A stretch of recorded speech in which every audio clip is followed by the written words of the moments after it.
Sobat Zoom, senang sekali rasanya hari ini Zoom kembali menyapa Anda bersama saya Kristi Diana di Zoom, Zona Orang-Orang Muda, yang selalu menghadirkan informasi terkini, terpercaya dan inspiratif hanya untuk Anda. Dan spesialnya hari ini Sobat Zoom, Kristi sedang tidak di studio lagi, namun Kristi sedang ada di Pertamina Mandalika International Circuit. Nah, karena narasumber kita merupakan sosok Sri Kandi muda asal Nusa Tenggara Barat yang walaupun dia wanita, namun bergelut di bidang yang banyak laki-lakinya dan memegang peranan penting tentunya. Wah, seperti apa ya kerjaannya dan aktivitasnya sehari-hari? Untuk itu langsung saja kita ketemu sama narasumber kita pada episode Zoom kali ini. Let's go!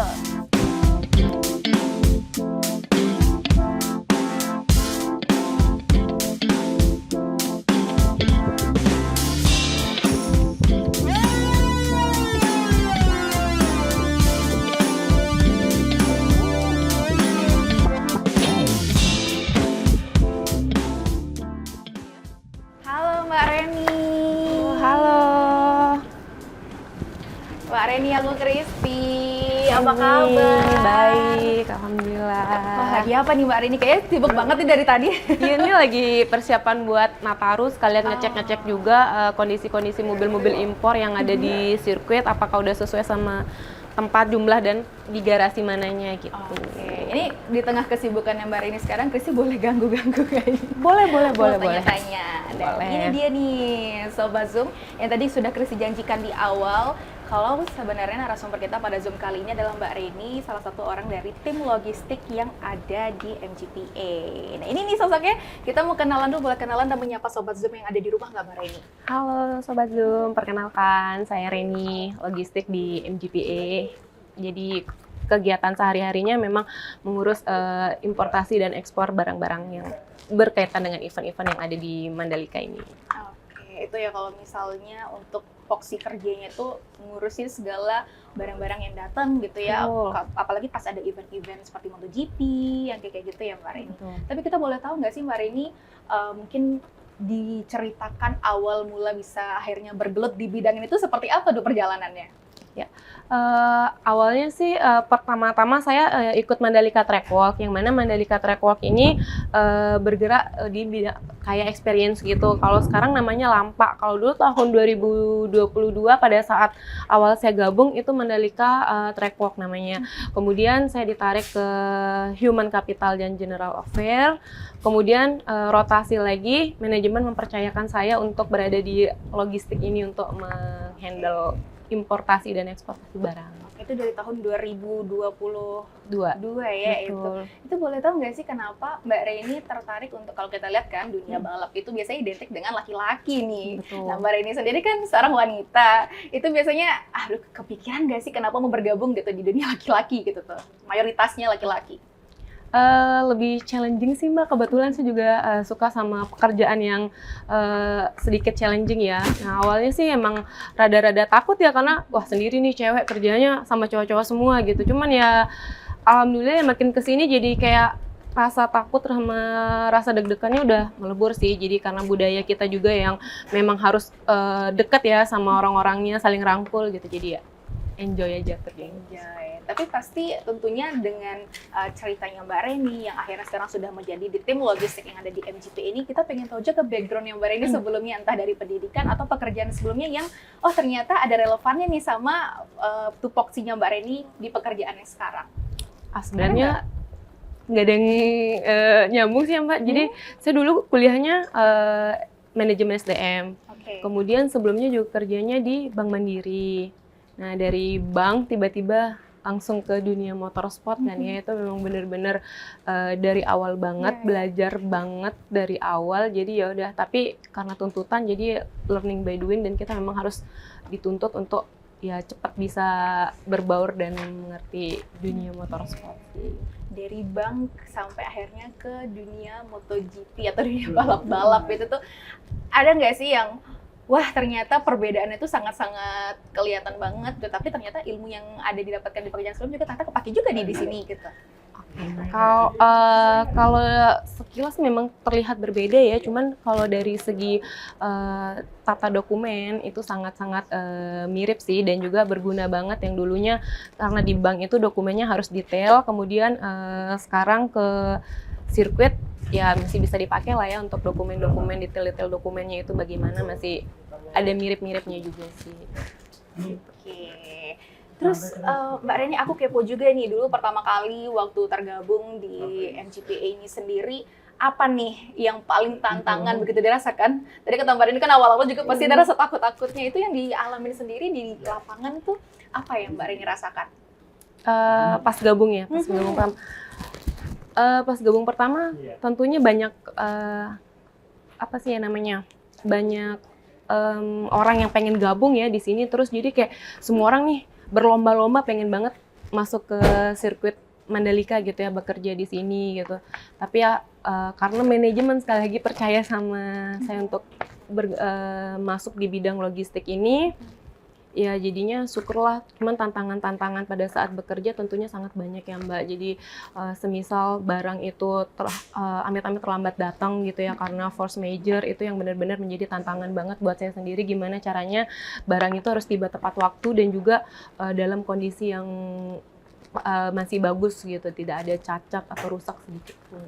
Oke, jadi banyak ya yang harus diurus dari pra sampai pasca kegiatan tersebut kalau di bagian logistik gitu ya. Betul. Tapi nanti Gracie mau tanyain pas kita sambil jalan-jalan, kayak boleh ya, Boleh, lihat-lihat itu. boleh. Tapi sebelum kita mau tahu juga bagaimana sih sebenarnya beratnya juga kerja di logistik, Gracie mau tahu nih dari Mbak Reni sendiri, kalau misalnya kita bergabung di dunia yang mayoritas sininya laki-laki, kita pengen tahu juga kalau di tim logistik ini sendiri tuh ada berapa orang sih timnya Mbak, terus di bawah Mbak Reni sebagai koordinator itu cara memanage tim itu seperti apa gitu.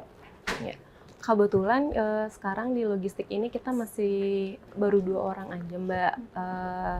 Tapi pada saat event itu kita dileburkan jadi task force, jadi ada beberapa juga dari holding itu gabung ke kita di logistik. Tantangannya ya pasti harus memanage orang-orang ini ya, dan juga bagaimana membuat timeline dan juga schedule-nya, kemudian bagaimana plan A, plan B, plan C untuk kedatangan barang itu, karena kita tidak pernah tahu ya di jalan nanti akan ada tantangan-tantangan apa kayak force major itu, seperti itu sih. Terus tadi Mbak Reni sempat bilang di awal, ini kan banyak belajar juga dari awal. Nah itu belajar tentang bagaimana dunia lokomotif sendiri, terus bagaimana kayak pekerjaan yang ada di MTP ini itu mengikuti pelatihan nggak sih Mbak Reni dari kantor, atau emang mau nggak mau juga secara otodidak belajar sendiri gitu? Oke. Yang pasti pertama learning by doing ya, karena memang tuntutannya juga harus jalan nih event gitu. Nah kemudian dari manajemen juga dari MGPA-nya sendiri memberikan kesempatan untuk kita untuk mengikuti training apa saja yang berkaitan dengan pekerjaan kita saat ini. Misalkan logistik itu mengikuti training kepabeanan, mengetahui apa sih impor ekspor barang itu seperti apa gitu. Jadi tidak ada batasan dari manajemen kepada kita untuk kita berkarir dan juga mengembangkan diri kita. Skill apa sih yang harus dimiliki kalau misalnya bergabung di bidangnya Mbak Reni bagian logistik gitu kan, pasti akan harus ada memiliki entah skillnya harus menguasai inilah itulah, itu boleh di-spill nggak sih kepada sobat Zoom yang sedang menyaksikan? Kuat aja ya, karena kita cewek ya, dengan kita cewek kemudian pekerjaannya berat ya, apalagi pada saat event MotoGP itu yang benar-benar kita memang harus almost 24 jam nih, bener-bener mantengin barang-barang itu datang di sirkuit, delivery ke dalam garasi, kemudian harus bener-bener barang itu sesuai timeline dan juga tidak ada cacat sedikit pun, dan itu bener-bener disaksikan sama Dorna ya, gimana kita kerjanya seperti itu sih.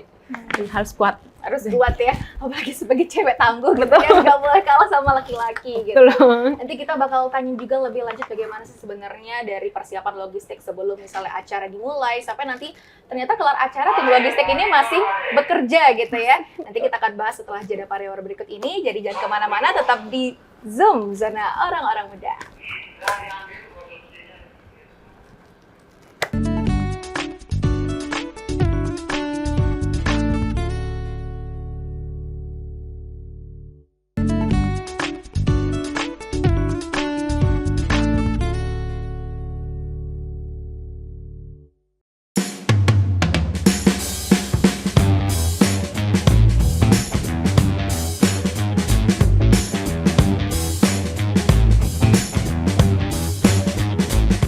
Sobat Zoom, balik lagi bersama kami di Zoom, Zona Orang-Orang Muda. Dan tadi seperti janji Kristi ini di sebelumnya, gitu kalau kita pengen tanya sama Mbak Reni langsung, gimana sih sebenarnya persiapannya Mbak Reni? Kalau dari bidang logistik ini sendiri, terkait sebelum ada acara itu pastinya ada yang perlu dipersiapkan pra acaranya tuh, sampai nanti paskanya itu kayak gimana tuh alurnya?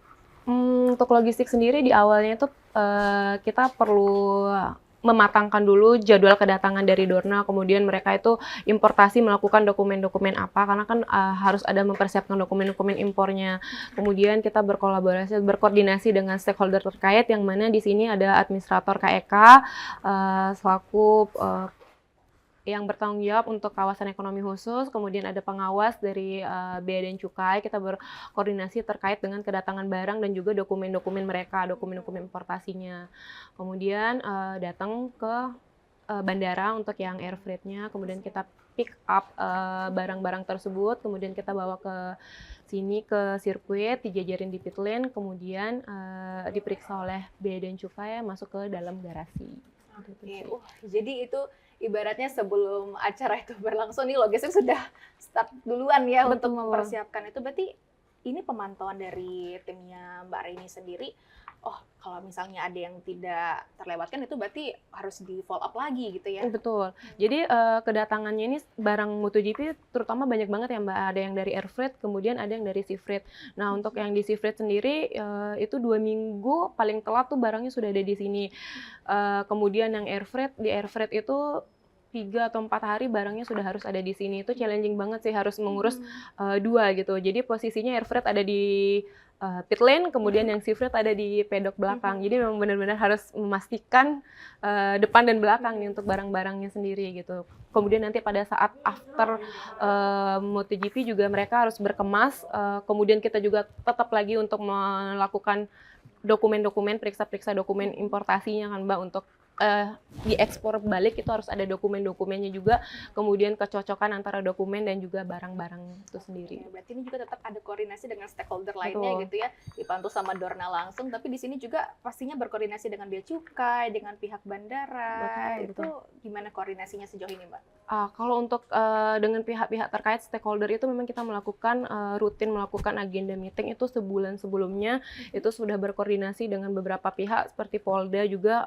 Polda ini kan dalam rangka pengiringan barang ini dari bandara sampai dengan ke sirkuit, kemudian ada custom untuk percepatan pemeriksaannya, kemudian ada administrator KEK yang mana barang-barang itu menggunakan fasilitas pembebasan bea masuk, yang mana ditangguhkan bea masuknya gitu, PDRI-nya, PPH dan PPN-nya. Oke.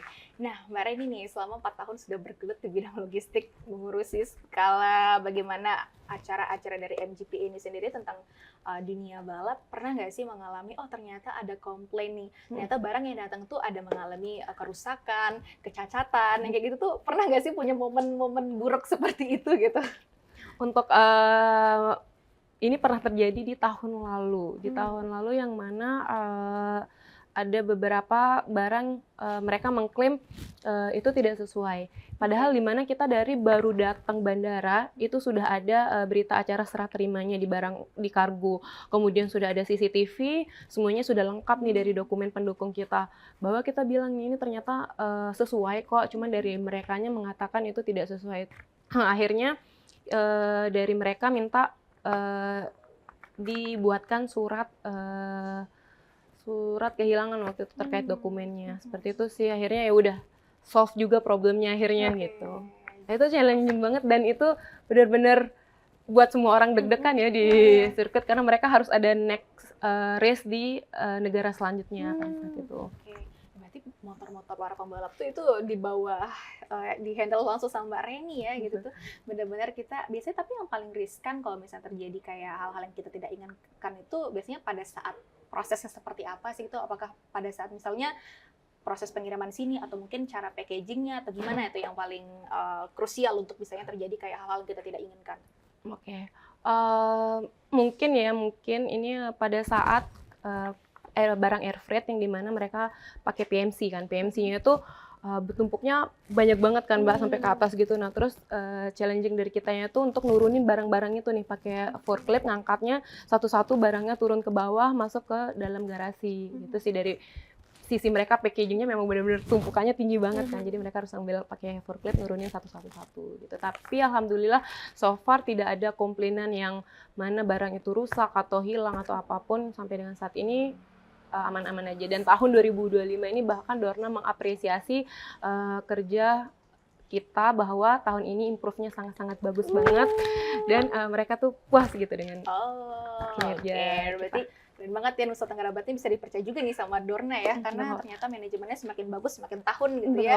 Pasti evaluasi tetap dilakukan nggak sih Mbak Reni? Tetap ada, selalu kita adakan evaluasi, entah itu evaluasi bersama dengan Dorna, maksudnya gimana nih cara kita akan improve. Kalau misalkan tahun lalu tuh ada kekurangan ini, kita pasti akan harus improve di tahun selanjutnya seperti apa. Kemudian bersama stakeholder terkait juga kita selalu melakukan itu evaluasi, bagaimana sih cara pemeriksaan misalnya di tahun ini supaya tahun depannya tuh bisa lebih cepat nih kita pemeriksaannya itu seperti apa, kekurangan-kekurangan di lapangan itu seperti apa. Itu selalu kita lakukan setelah event untuk improvement di next eventnya. Oke, terus ya pasti harus ada evaluasi.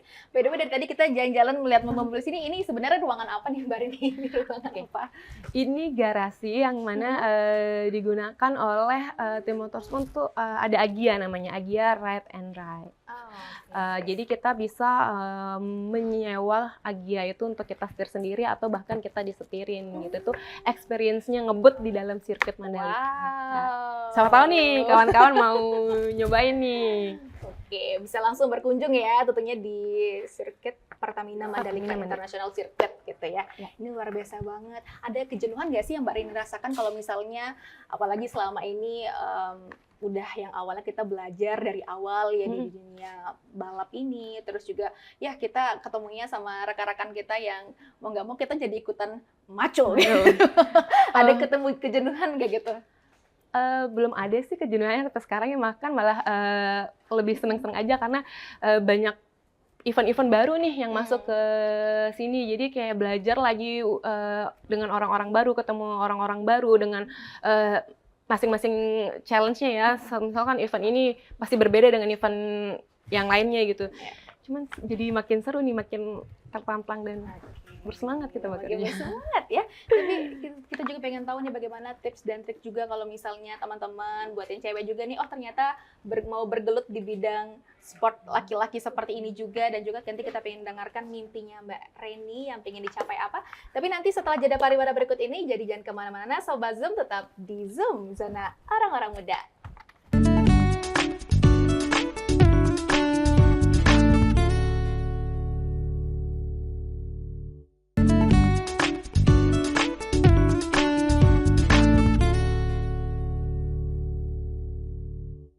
Oke, ini jadi office-nya Mbak Reni ya? Iya. Sehari-hari di atas ya? Betul, lantai 2. Nah, by the way kita balik ke topik nih ya Mbak Reni. Chris itu kepo sekali terkait suka dan dukanya Mbak Reni bekerja di MGPA itu apa sih? Kalau suka-sukanya, kalau dukanya juga apa yang ditemuin gitu?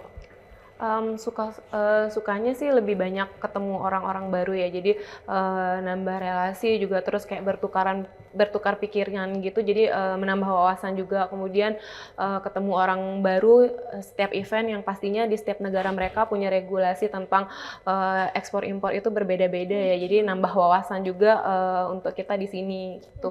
Kalau dukanya ya biasanya ya kalau event kita tuh jam kerjanya berbeda dengan yang lain Mbak. Jadi kayak misalnya mereka lagi pagi nih sampai siang, mereka sampai sore lah ya, tim yang lain kerja. Nah kita lagi istirahat, nanti mulai kerjanya itu di sore sampai dengan besok subuh lagi gitu sih. Perbedaan jam kerja dengan tim-tim yang lain itu dukanya, dan mana saya cewek lagi ya, gitu sih ya. Sering iri nggak sih sama teman-teman yang sedang libur tapi kita masih bekerja gitu Mbak Reni? Enggak sih, karena ya saya yakin ya di setiap divisi, setiap tim itu pasti punya porsi masing-masingnya ya, jadi tidak perlu di iri-iriin sih sebenarnya. Oke, nah kita Tentunya Sobat Zoom juga pengen tahu juga nih, Mbak Reni, kalau misalnya kita nih anak-anak muda NTB misalnya mau bekerja di bidang apa ya, motorsport seperti itu, apa sih yang kita harus persiapkan dari sekarang nanti kalau misalnya ada rekrutmen yang kebuka gitu tuh kita, jadi kita udah punya bekal gitu tuh, boleh di-spill nggak sih kepada Sobat Zoom yang ada di rumah? Oke. Disiapin aja skill yang dimiliki apa, jangan sampai berbeda ya yang di skill yang dimiliki apa, kemudian pada saat nanti daftarnya berbeda gitu ya. Bisa juga kita setiap event selalu membuka volunteer yang mana selalu ada di infoin di Instagram The Mandalika GP. Jadi jangan lupa follow Instagram kita. Jadi di situ banyak banget informasi-informasi terkait dengan event maupun rekrutmen untuk pegawai di sirkuit sendiri.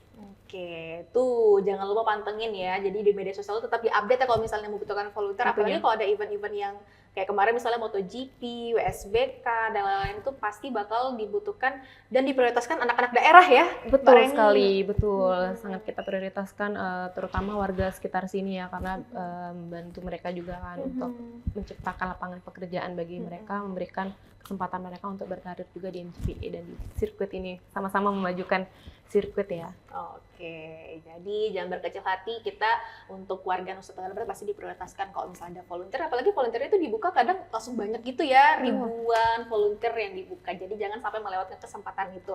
Nah, kita masuk ke harapan dan mimpinya Mbak Reni nih, ada nggak sih memiliki harapan atau mimpi entah ya 5 tahun ke depan Mbak Reni itu udah melihat sosoknya Mbak Reni itu seperti apa, apakah masih bergelut di dunia ini atau misalnya ada pencapaian-pencapaian baru yang pengen Mbak Reni capai gitu? Harapan saya sih semoga ya kedepannya semakin banyak event internasional maupun nasional yang ada di sirkuit ini, yang mana mendatangkan banyak juga orang-orang luar ke sini yang membuat event tersebut, menyelenggarakan event tersebut, dan juga tentunya akan membuka lapangan pekerjaan bagi warga sekitar sini, berdampak juga kepada mungkin pariwisatanya, kemudian ada perhotelan juga, restoran, dan membangun pekerjaan warga sekitar, dan kita sama-sama maju mensukseskan sirkuit ini. Harapan untuk saya sendiri semoga bisa tetap berkarir ya di MGPA, karena saya sangat bangga menjadi bagian dari MGPA yang dimana di tempat daerah saya sendiri, putra-putri daerah diberikan kesempatan untuk berkarir, untuk memajukan sirkuit Mandalika bersama dengan kalian semua. Wow, luar biasa. Semoga tentunya harapan dari Mbak Reni untuk diri sendiri dan juga untuk bagaimana sirkuit Mandalika ini tuh bisa tercapai ya, dan juga kita sebagai warga Nusa Tenggara Barat tentunya harus tetap mendukung ya, apapun tentunya yang ada, karena ini kan salah satu kebanggaan ya, ada Pertamina Mandalika International Circuit di Nusa Tenggara Barat, menjadi kebanggaan dan juga menjadi salah satu wajah baru di Nusa Tenggara Barat. Tapi kalau kita melihat dari support keluarga terdekat nih Mbak Reni, melihat Mbak Reni yang maksudnya bekerja di sini, juga kan ini support pariwisata NTB juga gitu supaya semakin mendunia. Nah, kira-kira kalau dari keluarga sendiri apa nih komentarnya atau mensupport kah, atau mungkin dulu awal-awal kayak aduh jadi sibuk, Reni nggak pernah di rumah atau gimana tuh, ada punya kisah itu nggak sih? Awalnya sih begitu ya, karena kan cewek pulangnya malam terus jauh gitu. Cuman lambat laun mungkin sadar juga ya, karena emang saya tuh suka gitu kerja di sini, jadi kayak enjoy aja gitu datang setiap pagi kerja, nyelesain pekerjaan gitu, dan terus berlanjut seperti itu. Jadi mereka tuh support sih, dukung juga ya, semoga karirnya juga di MGP semakin cemerlang ya.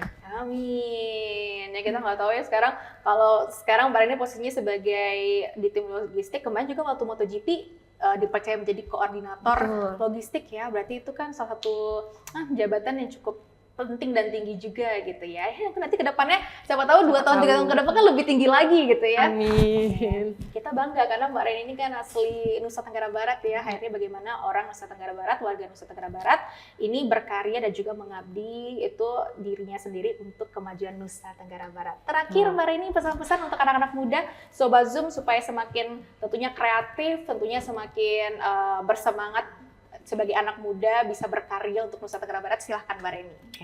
Kalau dari saya sendiri, jangan pernah takut untuk mencoba sesuatu yang baru, apalagi mungkin sekarang nih kayak saya misalnya cewek nih kerjanya di logistik di lingkungan yang cowok, jangan berkecil hati, jangan takut, selama kita bisa mengerjakan itu sama juga yang dikerjakan apa yang dikerjakan lelaki, why not gitu. Tetap percaya ya semuanya. Jangan takut cuman gender, jangan sampai gender menghalangi kita untuk maju ke depan. Ih, jangan kalah ya, wanita tuh lebih kuat juga daripada laki-laki gitu ya. Oke, terima kasih loh Mbak Reni ya sudah berkenan untuk kita ganggu-ganggu nih. Dari tadi masih sibuk, kita udah pindah lokasi juga nih ke sini. Nanti kayaknya Mbak Reni balik lagi ke sana nih ya. Iya, saya ke depan kayaknya dari sini. Terima kasih Mbak Reni, kita sudah bisa main-main ke kantornya Mbak Reni, juga sudah melihat bagaimana indahnya Pertamina Mandalika International Circuit ini. Dan tentunya itu juga menjadi akhir kebersamaan kita Sobat Zoom dalam Zoom episode kali ini. Saya Kristi Diana mewakili seluruh kerabat kerja yang bertugas, pamit undur diri dan sampai jumpa.